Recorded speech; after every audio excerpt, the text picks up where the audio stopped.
It's not always cut and dry, but once you get to know your learners, for me, it's always been pretty intuitive knowing, okay, this learner really needs me to prompt from the beginning because otherwise he's building in errors every day and he just doesn't know what I'm asking him to do.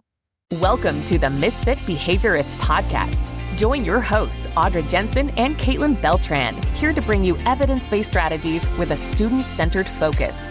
Let's get started. Hey, welcome back to the Misfit Behaviorists.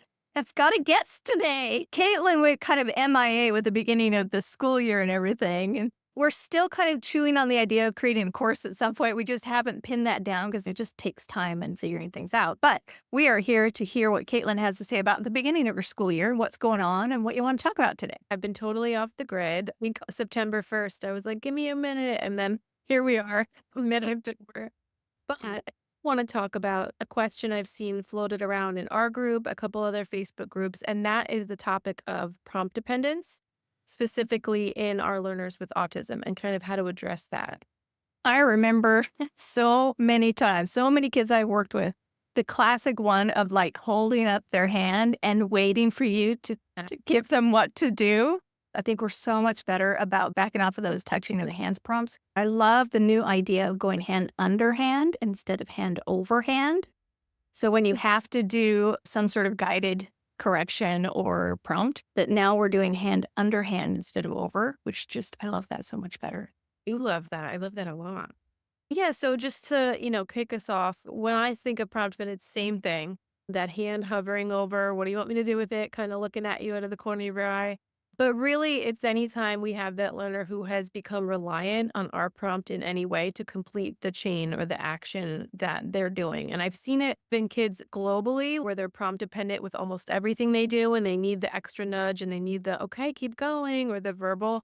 Or I have seen it with some kids where they develop it really specific to a routine. Like I can do everything with toothbrushing I'm going to wait until I get the nudge to put the toothbrush away. Obviously, we know how important this is to address because if you can't complete the routine independently, at the end of the day, it doesn't always matter if you needed like one verbal prompt or 75 prompts of any kind, you can't complete it independently. So we do have to remember that it can really be just as significant as any maladaptive behavior, including like a physical disruption or something like that. Because if it's interfering with the independent routine, it's going to make that learner not successful with that in the real world.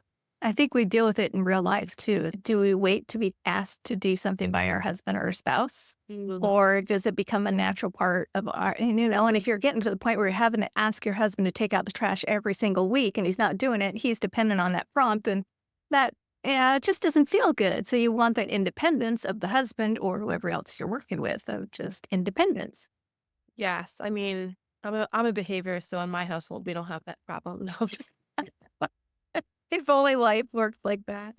But I have my sneaky little prompts where I'm like, oh wait, let me try to beat this out. Or it becomes more indirect, like, looks like the other people have their garbage out at the curb. That's interesting. Yeah, it would be a good time to review just the common methods that we do prompt across the board in teaching and everyday routines, because that's where it all starts. So I think you hit the nail on the head in the beginning. I know when I was trained years ago, everybody was using that classic prompt hierarchy, and not to say there's anything wrong with that, but you had your physical, you had your minimal physical, and we used that with every student and every skill, kind of no matter what. There wasn't a lot of thought that like this student benefits from this prompt. We would do that reactively rather than proactively, and we would just move through systematically, and it worked for a lot of learners, particularly those who didn't respond great to physical prompts or who weren't prone to prompt dependency. But that's where we saw a lot of prompt dependency when we tried to make that final switch from the least intrusive prompt to independence. And then we'd see that learner wait and wait and wait. And I think it also goes back to how we were prompting and the type of prompt and style, but also our level of reinforcement and possibly building in reinforcement way too early or more heavily reinforcing tasks that were prompted versus independent. And I know for me, it was a good learning experience seeing how it wasn't always effective because I was able to use that later on. And like you said, as we grew as a field in knowing what prompts to use and how and when, but also that differential reinforcement piece of how that independent response is always the biggest reinforcement. It's always leads to the greatest rewards if you're possible, because otherwise we're creating a culture where, okay, if you do it with, yay. And if you do it all by Mhm. yourself, awesome. Like there's no difference. And to that learner, it's like, meh, well, the same. I'll have you help me. I think we've done better about this too, of deciding whether we're going prompt heavy back to minimal, or we're starting no prompt and then prompting when needed, because you have a particular learner who tends to be prompt dependent. If you start heavy prompting right away and you try to back off of that, that's going to be harder. Then you have the other student who makes a lot of errors and then you can't correct them. Then you don't want to start with the minimal prompt first. So you kind of have to navigate and balance, what kind of a learner do I have? What kind of a prompt system should I use? It kind of depends on what the learner is.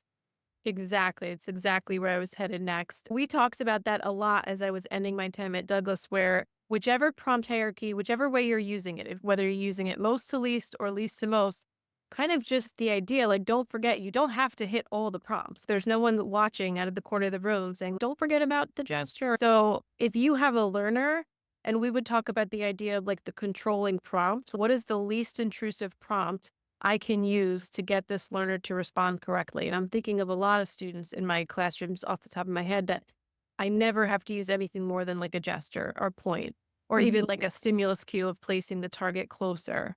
So that being the case, I think now, of course, we know it's fairly obvious. Okay, then the most intrusive prompt I'm ever going to use is a gesture. But again, back in the day, it was like, all right, physical, minimal physical. So it's that idea of being really creative in how we're prompting, and also thinking about, am I starting with that gesture and fading out, like you said, or am I just getting a probe every day and then adding as I need to? And I think it's not always cut and dry, but once you get to know your learners, for me, it's always been pretty intuitive knowing, okay, this learner really needs me to prompt from the beginning, because otherwise he's building in errors every day and he just doesn't know what I'm asking him to do. Mhm.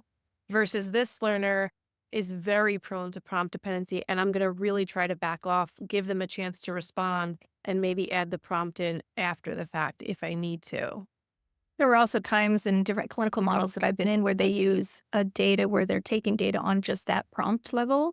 And I found that that's exactly what they're building, is that prompt dependency, because they're just constantly giving that particular prompt and not giving that chance for there to be a correct response with a lesser prompt. It's pretty rare that I would need to take data on prompts. I'd really just take correct or incorrect or prompted, because I don't care about all that. I just want to take data on the correct response.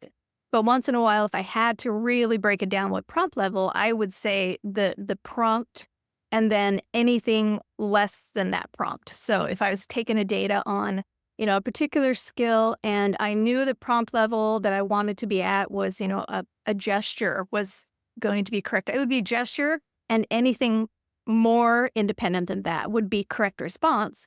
And only the higher level response prompt would be incorrect. And so it is just building in the whole time, always assuming that they're going to be more independent than you're even expecting it out of them. Just always expecting they can do this, always presuming competence in the learner, no matter where you are in the prompt hierarchy or whatever skill you're working on. I think too, not always, but oftentimes, very early classrooms, like our preschool students, I'm tending to start with more prompts and carefully, systematically fading them out, because I don't want to embed prompt dependency.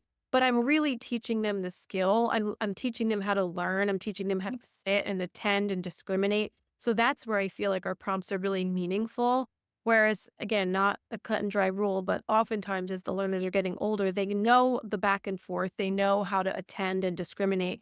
Now I can be really careful about maybe only prompting as needed, or using those more least to most prompts, because I'm focusing on their independence a lot more than those building block skills. Think about those little preschoolers coming in the first days of school and learning to put their coat up in their cubby and their backpack and get the things out. You're an octopus in those first Yeah. few days. Seriously, like hand over hand trying to help everybody at once. And not because they're incapable, it's just they don't know what to do. And they may not have the language to say, okay, put your backpack here. They may not know that yet. If you have, 4 paras around you doing this, you have to teach them immediately. You're going to do a lot of that in the beginning, but start backing off. Don't continue to do that. Use the pause, just take a moment to watch and see where their behavior is. Are they getting it? Can I take a step back? The whole time it's okay. Just take a moment.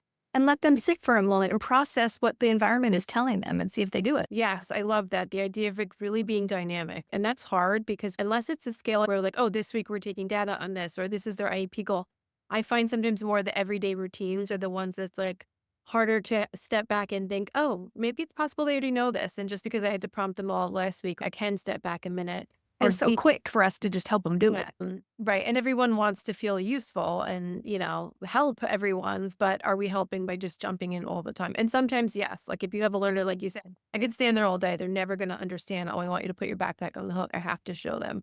Now, let's just say, Audrey, you have a learner who knows the routine at this point, and they come in and they take their coat off and they start to give you that look, hold it by the cubby. What would be your go-to like your advice for that para? Or And my go-to would be to just sort of get distracted by something else and just give that pause to show that I'm not sitting there staring at them because they're looking for that engagement. Be just like, I'm playing with this thing or something and just give them a moment to see that, well, you can do that. now, how long would you wait that out for? Depends on the kid.